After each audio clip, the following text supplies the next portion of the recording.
The Echo Case Part 1. Chapter 1, Echoes in the Blood.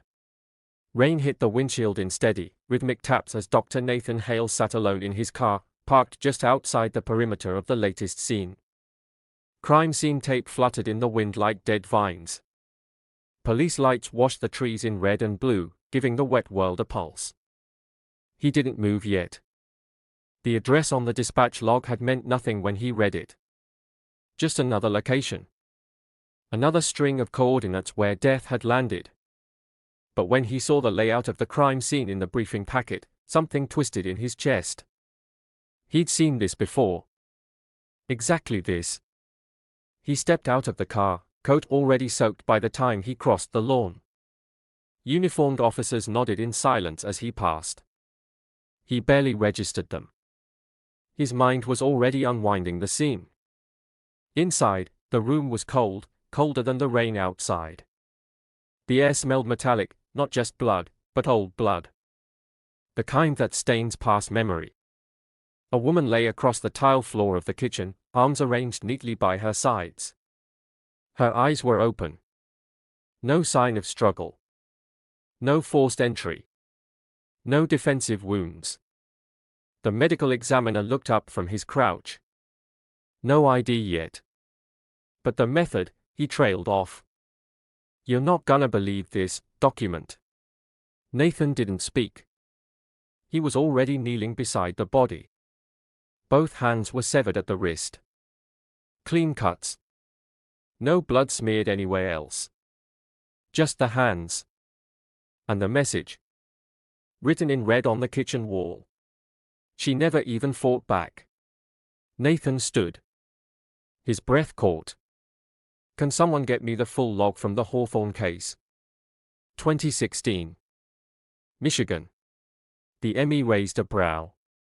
"You think it's a copycat?" Nathan's voice dropped. "No. I think it's a reenactment." He walked the perimeter of the scene, noting the exact placement of the body, the height of the writing, the absence of fingerprints, the clean surgical precision. Every detail, identical to the Hawthorne case. A killer known only as the surgeon. A killer who had never been caught. Except for one crucial difference. "Has the press been alerted?" Nathan asked sharply. "Not yet." "Why?" "Because this exact message," he pointed to the wall, "was never released to the public. Not even to local PD." The room fell silent. Nathan turned back to the body. His pulse stayed even. His expression calm. But something inside him was screaming. This wasn't just a mimic. Someone knew. Knew the case inside and out. Knew what only he was supposed to know. And that meant one of two things. Either he was being watched very closely. Or something even worse. Someone was inside his head. Chapter 2, The Signature. 2 days later, the second body was found. A warehouse on the outskirts of the city. Abandoned, rat-infested, and reeking of old solvents. The kind of place nightmares rot in. The scene was different from the first. Different victim. Different method. But somehow, just as familiar. Dr. Nathan Hale stood in the flickering light of a swinging work lamp. The bulb buzzed, casting shadows that slid across the concrete like something alive. The victim was male. Mid-40s. Tied to a rusted chair with nylon cord. Chest open post-mortem, ribcage spread wide. Tools left neatly on a table beside him, labeled, numbered, cleaned. Nathan didn't speak for a long time. Then he said, flatly, "Eidetic vivisection." Detective Marla Jensen stepped beside him. "Say again." He pointed to the tools. The numbering system. The incision angles. The way the sternum is separated without damaging the clavicle. "It's identical." "To what?" she asked, already knowing the answer would be unsettling. "To a case I closed in 2018. Serial dissectionist. Codenamed the Anatomist." She frowned. "But that guy's dead." "Suicide in lockup." Nathan didn't move his eyes from the body. Exactly. He circled the chair slowly, scanning every inch. No fingerprints again. No evidence of struggle. Just clean, surgical horror. Jensen handed him the case report. We ran it against every known signature in the database. Came up with you. Not because you're a match, but because your profile logs contain details not found in the official file. Nathan stiffened. What details? She flipped to the report's final page. Victim's mouth had been sewn shut with silk suture. Thoracic cavity wiped with surgical iodine. Left hand removed and left beneath the chair. Nathan's mouth went dry. Those details were never published. They were part of his private analysis. Notes he'd written in pen, in a leather-bound journal never connected to any official agency records. He spoke slowly. These details, they were never in the case file. I only wrote them in. He stopped himself. His eyes unfocused for a moment. Something fluttered in his mind. A flicker of movement just behind his thoughts. You wrote it. But did you publish it? He turned back to the scene, a heavy tension anchoring his chest. This wasn't coincidence. This was personal mimicry. Someone was imitating unsolved or closed case killers, but more than that, they were doing it with his private knowledge. Only he knew how these crimes were performed. And now, someone else did too. Nathan looked again at the tools. Each one clean, sterilized, and carefully laid out. Too careful. Too perfect. Like someone was trying to honor the original design. Or worse. Improve it. Chapter 3, Unpublished Notes. Nathan hadn't opened the old journals in years. They sat in a locked case at the back of his home office, behind award plaques, outdated reference manuals, and a framed photo from Quantico training. Most people didn't even know he kept paper notes anymore. But now, 2 murders in, he knew where the killer was getting the blueprint. Not from the public case files. Not from archived databases. From these. He laid the journals out on his desk, hand steady but jaw clenched tight. He flipped to the 2016 entry on the Hawthorne case. There it was. Word for word. She never even fought back. Not typed. Handwritten. Underlined. Personal notation. A profiler's instinctual summary. A phrase he'd scrawled in frustration after reviewing the original scene photos. Now it was smeared across a murder wall in red paint. He turned to the 2018 anatomist file. His own diagrams of surgical positioning.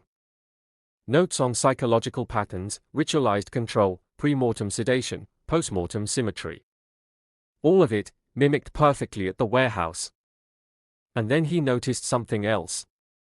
A page he didn't remember writing. Inserted between entries. Same pen. Same handwriting style, but wrong. The ink was newer. And the page wasn't torn or folded like the others. It was smooth, as if recently added. He read it slowly. To truly understand a killer, one must become his final echo, not just his mirror, but his endpoint. I don't observe them anymore. I finish what they left undone. His breath caught. He flipped the page. On the back was a list, 3 more names. One was already dead, the first victim. The second? The man from the warehouse. The third, a name he hadn't seen in over a decade. Derek Van. Van had been the subject of a cold case from Nathan's early career. A drifter, possible serial killer. His file had remained open, but dormant. Nathan flipped through more pages. Another entry. Again, unfamiliar. Detailed plans for how Van's style might be replicated. But written as if in preparation. Not analysis. Not reflection. Blueprints. He checked the handwriting again. It matched his own. Same slant. Same spacing. But he had no memory of writing it. He stood abruptly, backing away from the desk, heart pounding. Someone had added pages to his journals? But how? No break-ins. No digital backups of these notebooks. That left one terrifying possibility. He had written them himself. But not as himself. The realization struck like cold water down the spine. What if these murders weren't just inspired by his work? What if they were born from it? What if the killer had access to his thoughts not because they were leaked, but because they were shared? Or worse, because the killer was inside him. Chapter 4, The Unsub Writes Back. It arrived on a Thursday. A plain manila envelope tucked neatly between the usual stack of agency reports, budget memos, and crime lab paperwork. No stamp. No return address. Just his name printed on the front in precise, block lettering. Dr. Nathan Hale. He paused before opening it, the edges of his fingers tingling like they knew what was inside before he did. The room was silent except for the low hum of the ceiling vent. His desk lamp cast a wide, sterile circle of light, isolating him from the world outside. He slit the envelope open with his letter opener, slowly, cautiously. Inside, a single sheet of paper. Typed. Centered. You saw the signature. You recognized it. But you should ask yourself. Did you recognize it because it was familiar? Or because it was yours? No name. No threat. No demands. Just that. Nathan's hands trembled slightly. He flattened the page against his desk, studying the font. Monospaced. Typewriter style. Deliberate. He immediately checked the envelope for fingerprints, but found nothing. Clean. Gloves. Professional. The message wasn't just taunting him. It was inviting him to consider the possibility he'd already tried to bury. It was yours. He opened his private notes again, the ones he had pored over the night before. The journals. The sketches. The entries he couldn't remember writing. He now flipped to the margins. And there it was. The exact phrasing. Half a sentence, scribbled beside a profile theory in one of his early notebooks. True understanding requires a mirror and a mask. He stared at the line. He remembered writing the sentence in theory, as metaphor. But this killer had acted on it. They were drawing from his most obscure thoughts, half-finished ideas, theories he hadn't shared with anyone. It wasn't just mimicry anymore. This was an intimate performance. And worse? They were speaking back. He pulled out a fresh case file folder and marked it. Echo. He didn't know why the word came so easily.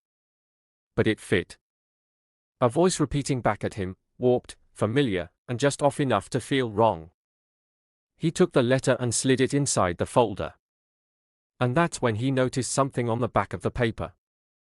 A faint watermark. At first, it looked like a manufacturer logo. Barely visible. But under the light, it became clearer. A fingerprint. Not full. Not clean. But familiar. He scanned it against his own for comparison. And froze.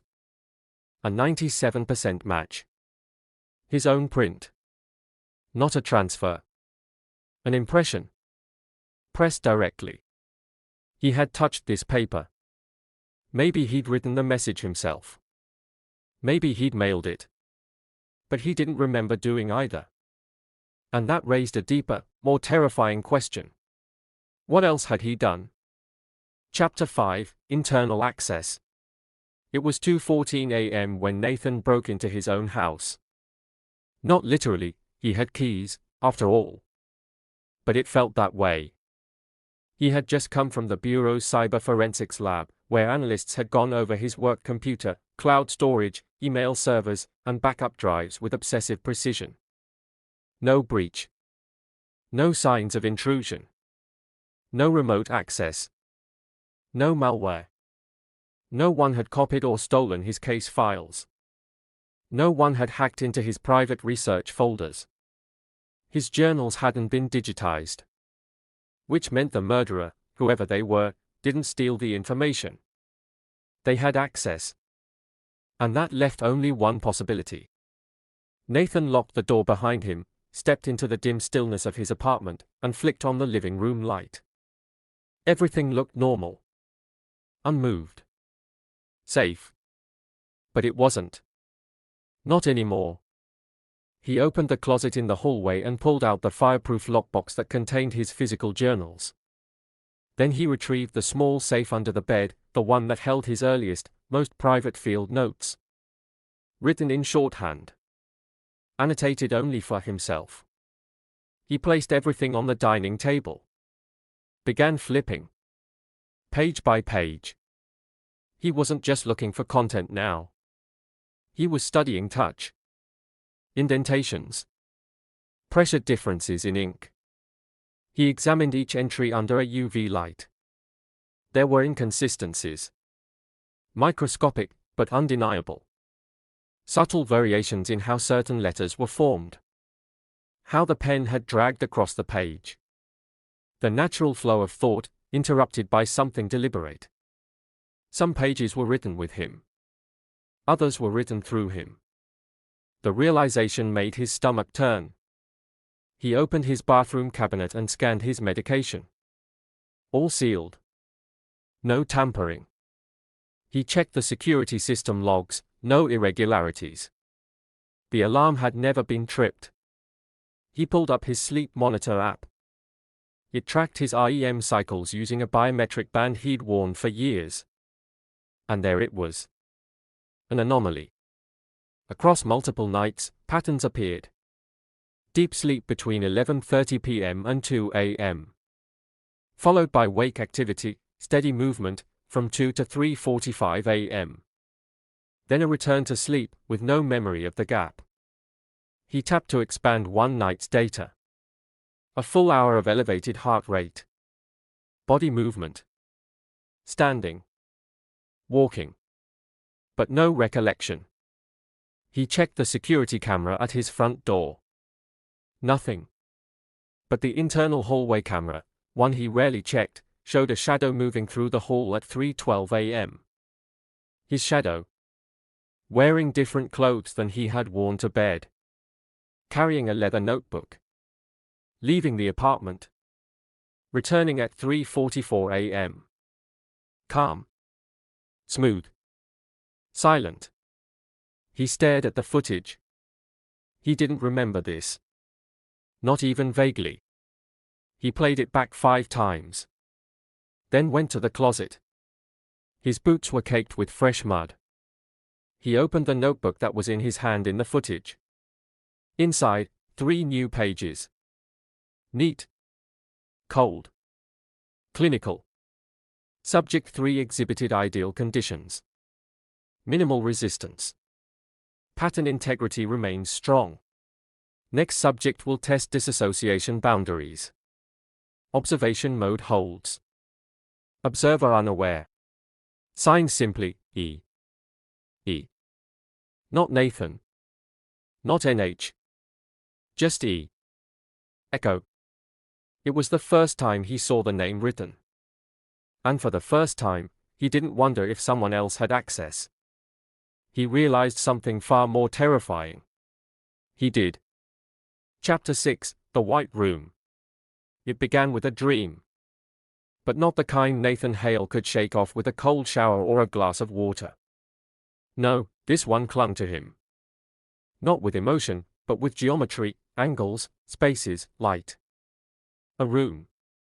Perfectly white. Silent. Empty. Clinical. Lit by no clear source, but always glowing. Like a surgical theater without walls. He stood at its center, barefoot, clothed only in the undershirt and sleep pants he'd worn to bed. The floor was cold beneath him. It didn't echo when he moved. But something did. A soft hum. Mechanical. Low? He turned slowly. There was a chair behind him now, he hadn't heard it appear. Stainless steel. Clean. Facing an invisible mirror that stretched across the far wall. He saw himself in the mirror. Except, he didn't. The reflection looked like him. But it didn't track with him. When he stepped forward, it stayed seated. When he spoke, it didn't blink. "Who are you?" he asked. The reflection finally moved. Tilted its head. Smiled faintly. Then answered. "I'm what's left when you're not watching." Nathan woke up gasping. Covered in sweat. Chest tight. Hands gripping the sheets. 3:16 a.m. He looked to the corner of his room, the chair from the dream sat there. Real. Empty. He turned on the light. It was just furniture. Wood. Old. Worn. But still. His eyes drifted to his desk, where the notebook he hadn't opened since yesterday sat shut. A single post-it note was now stuck to the cover. He hadn't placed it there. 3 words. "Come back soon." He checked his hands. Ink smudges on his left index finger. He'd written it. Sometime between falling asleep and waking. He didn't remember. Later that morning, he reviewed a call from his bureau-assigned therapist, Dr. Miriam Lee. She'd been tracking the sleep data he'd consented to share during his early profiler training, years ago. Now, she was concerned. "Nathan, your dream logs are forming patterns," she said calmly over speakerphone. "Recurring imagery. Sterile environments. 2 versions of self. This is textbook structural disassociation." "I've had stress dreams before," he said, voice flat. "This isn't stress," she replied. "This is partitioning. Your subconscious is compartmentalizing emotion, memory, and guilt. The white room is a container, it's where the mind locks away the parts it won't accept." Nathan stared at the notebook on his desk. At the chair. At the post-it. "I don't remember going there." Dr. Lee paused. "You don't have to go there. You created it. It's a sandbox. A safe house for the version of you that doesn't want you watching." He stood slowly, walking to the hallway mirror. He stared at his reflection. Then whispered, "Echo." Nothing changed. No distortion. No movement. But he noticed something for the first time. His own eyes, usually so sharp, so clear, now looked slightly dull. Not tired. Just split. Like whoever was behind them wasn't all here. Dr. Lee said one more thing before hanging up. "You're trying to solve a case from the outside. But Nathan, you're already inside it." The line went dead. Nathan turned off the lights. And for a split second before the room went dark, he saw the white room. Reflected. In the mirror. Chapter 7, The Archive. The Bureau's regional field office was nearly empty when Nathan arrived just after midnight. A storm had rolled in, cloaking the city in rain and static.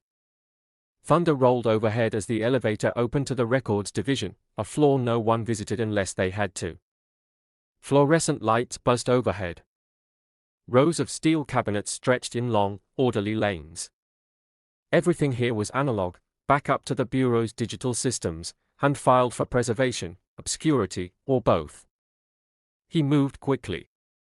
Case 2016-H, the Hawthorne file. Case 2018, the Anatomist. Case 2011-V, the Van Cold case. He pulled the folders, already knowing they'd match. The crime scenes. The victim profiles. The methodical precision. But what he was looking for wasn't in the case details. It was in the margins. Annotations. Cross-referenced pages. Personal markings. His own. He found them almost immediately.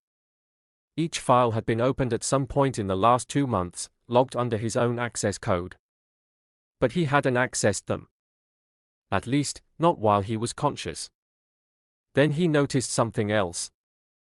In the back of the drawer marked inactive field files, wedged between old personnel reviews and evaluation transcripts, was a manila folder with no case number.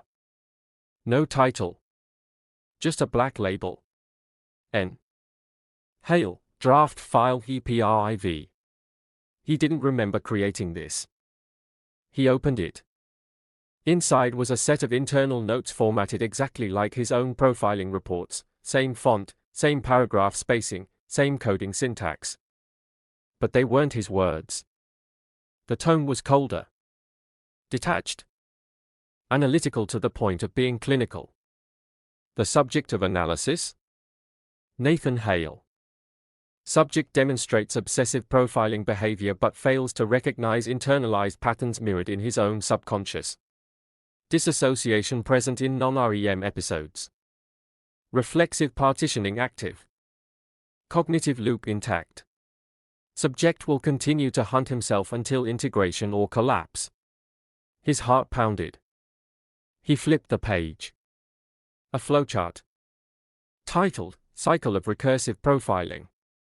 At the center, a photo of him, clipped from his agency badge. Lines extended outward like a mind map. Each node was a known serial killer Nathan had profiled over the years: Hawthorne, The Anatomist, Van, Moore. Around them, boxes labeled simulation complete, pattern copied, phase resolved. As if each killer had been replicated. Then at the bottom of the chart, in red ink. Remaining experiments, 3. Phase 4 subject reversal full echo state. He dropped the file. Backed away like it might bite. This wasn't an investigative archive. This was an experiment record. And he was the control subject. He moved to the security terminal and pulled up the access logs. All the entries linked to his ID. Same swipe card. Same digital signature. But the timestamps. They all occurred between 2 o'clock and 4 a.m. The same window as his sleepwalking episodes. The system believed it was him. Because technically, it was. Just not the version sitting here now. He picked the file back up and found one last page. It wasn't a report. It was a letter. Typed. Addressed to Dr. Nathan Hale. Observer Class, Phase Alpha. You're not being hunted. You're being recorded. Every breakthrough you think you've made is part of the loop. You trained me better than you think. E. Nathan stood in the middle of the archive room, surrounded by his own case files, feeling the walls close in. He wasn't chasing Echo. Echo wasn't hiding. Echo had built a home inside him. And now, the killer wasn't just mimicking others. He was finishing what Nathan had started. Chapter 8, Profile of a Stranger. Nathan didn't sleep that night. He sat in the glow of his laptop, illuminated by half a dozen tabs and open case files, his desk buried in overlapping notes. Rain still tapped against the windows, but he barely heard it. Every sound was internal now. He had scanned the letter from the archive. Reread the phrase that looped like a metronome in his head. You trained me better than you think. That sentence changed everything. He had stopped asking who the killer was. Now he was asking, which version of me wrote that? He opened a blank profiler sheet. His own template. The form he'd developed over a decade of work. He labeled it the way he always did. Unsub 919 active serial replicator. But this time, he didn't fill it in by memory. He built it cleanly, as if he'd never seen the case before. Based only on behavioral evidence. He filled it slowly, methodically, just as he taught his students years ago. Sex, male. Age range, 35 to 45. Education level, advanced, psychological or medical background. Primary motivations, pattern replication, psychological control, internal confrontation. Triggering behavior, exposure to conflicting truths. Organizational type, organized dissociative. Personal proximity to cases, intimate. Overinformed. Connection to original investigators, direct access, possibly the original profiler. Risk level, terminal. He stopped writing. His pen hovered. Then he wrote. Subject may be unaware of actions taken during dissociative states. Displays signs of duality and recursive self-modeling. Possible host to second psychological entity, fully operational. He leaned back in his chair, the words echoing in his skull. He had profiled this killer dozens of times in the last month. And tonight was the first time he recognized him. He looked at the name at the top of the file. Unsub 919. He deleted it. Typed a new name. Nathan Hale, profile under review. Then came the knock. Not a hard one. Not urgent. Just familiar. 3 slow taps. Measured. He opened the door. No one was there. But something had been left on the mat. A small, spiral-bound notebook. Unmarked. He brought it inside, hard hammering. He flipped to the first page. The handwriting was unmistakable. His. But not. The tone was off. Each line clinically precise. An alternate voice. Your profiling instincts are impressive. You're close now. You've recognized the structure. But let's not pretend you're innocent. You always wanted to know what they felt. Not just what they did. That's the difference between a profiler and an echo. Nathan dropped the notebook as if it had burned him.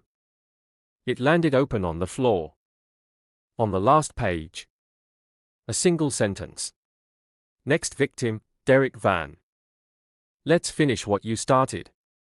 Nathan froze. Derek Van, the cold case from over a decade ago. The one that had haunted him. A killer who had vanished. A case that had defined his early career. And the one he had privately written off as unfinished business. Now Echo was resurrecting it. Not to replicate it. To complete it.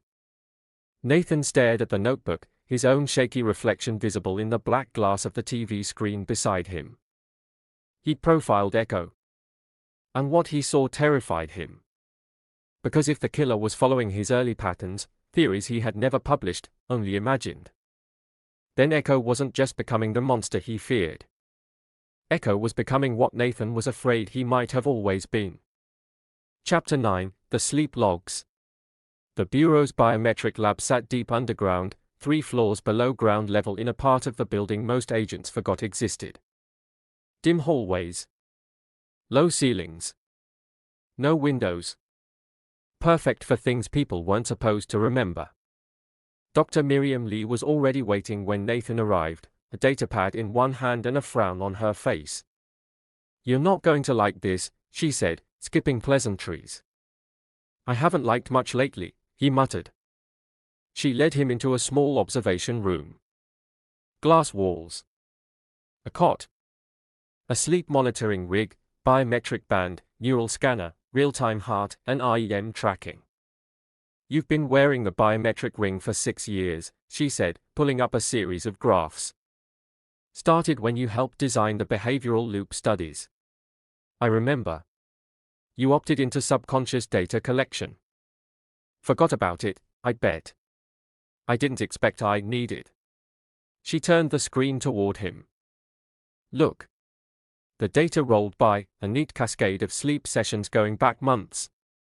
Then, spikes. Clusters of unaccounted movement. Between 2 a.m. and 4 a.m., nearly every night. Elevated cortisol. Steady movement. Heart rate suggesting purposeful activity. Not restless sleep. Awake, functional movement. I'm leaving the bed, he said quietly. She nodded. And walking. Calm. Measured. No panic indicators. And here's the part that matters. She highlighted a zone on the neural chart. No IEM. No dreaming. Your higher consciousness isn't engaged. This is executive functioning without conscious recall. He sat in the chair, hands clenched. You're saying I'm, what? Awake but not me. Miriam hesitated. Then. You're hosting a behavioral partition. He looked up. A what? A split.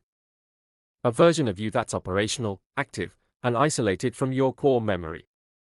A personality fragment capable of acting with full autonomy. He swallowed. Echo. She nodded. It's real, Nathan.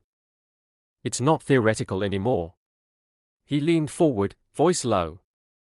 What is he doing when I'm not watching? I don't know, she said. But I know where to find out. She pulled up a series of GPS logs. Your ring's location history, she explained. Overlaid with the 2 most recent crime scenes. Direct matches. At 3:12 a.m., on the night of the warehouse killing, his biometric device placed him inside the building for 47 minutes. At 3:21 a.m., the night before last, he spent exactly 22 minutes near the old train yard, where Van was last seen before he vanished. Nathan felt cold in his chest. A sinking, hollow pressure. Jesus, he whispered. He's scouting. Miriam tapped the screen. And look at this, your ring's motion sensor logged repeated fine motor activity. Writing, sketching, typing. He stood, pacing now. I'm active. I'm plotting. But I don't remember it. She spoke carefully. Echo isn't random. He's methodical. He's mimicking the very killers you studied, but only the ones that left something unfinished. Nathan nodded slowly. Because I left them unfinished. I wrote about it. I theorized how they'd evolve. What they'd do next. He turned to Miriam, his face pale. He's completing them. For me. She looked at him. You're not hunting him anymore, Nathan. You're hosting him. Silence fell between them. Finally, he asked. Is there a way to catch him, when I'm gone? Miriam didn't hesitate. There's a way. She opened a drawer, pulled out a box. Inside, an experimental wearable. A cranial sleep monitor.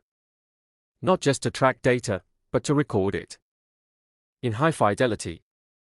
Dreams. Words. Even whispered thoughts. She held it out to him. If he speaks, we'll hear him. The case may be closed for now, but mysteries always leave behind new questions. If you enjoyed this investigation, leave a like. Every clue you find keeps the trail alive. Share your theories in the comments. Your mind might be sharper than you think. And subscribe to our channel Detective Mystery Stories, where every case hides a deeper secret, and every secret deserves to be uncovered. The next mystery is already waiting for you.